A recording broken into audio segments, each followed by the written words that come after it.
waxaa maanta xarigga laga jaray dugsi quraan lagu baranayo quraanka kariimka qowlka eebe kaas oo markii hore ku burburay fatahaadihii ku dhuftay magaalada beledweyne xarunta gobolka hiiraan. Dugsi quraankan ayaa waxaa laga hirgeliyay xaafadda xawataako gaar ahaan nur xawaato waxaana kasoo qayb galay munaasabadda xarig jarka dadkii waalidiintii deegaanka deganaa xaafadda kuwa oo caruurtooda wax ka baranayay. dugsi quraanka ayaa wax ka baranayay in ka badan 50 caruur ah isugu jira gabdho iyo wiilal waxaana runtii aad iyo aad ay ugu farxeen sida quruxda badan ee dugsi quraankan loo hirgeliyay. dugsi quraankan caruurta dhigato ayaa intooda badan waxay ka soo jeedaan dad danyara ama qoysas danyara kuwa oo aan heli karin qarashaadka ay ku bixiyaan ama isaga bixiyaan waxbarashada waxaana aqoontiisa ku tabaruca macalinka dugsiga oo inta badan ku sadaqaysta quraanka kariimka qowlka ee barashadeeda waxaana aad iyo aad u soo dhaweeyay waalidiintii iyo dadkii deganaa xaafadda.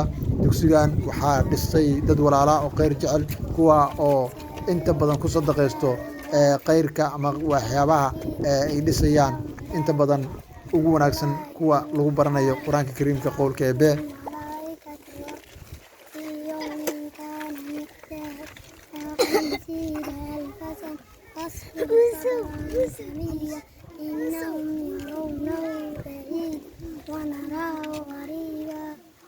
الله الرحمن الرحيم تنزيل الكتاب من الله العزيز الحكيم إنا أنزلنا عليك الكتاب بالحق للناس فمن هادي فنفسي ومن أضل فإنما يضل على نفسه ومن أوفى بما عاد عليه الله فسيؤتيه أجرا عظيما.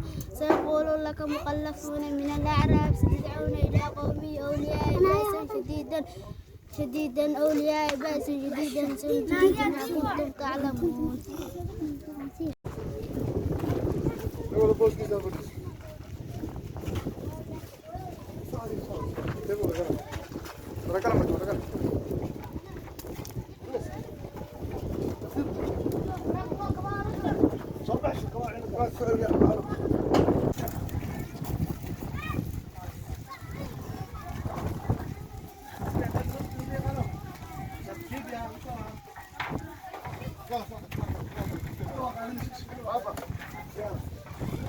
Sekarang.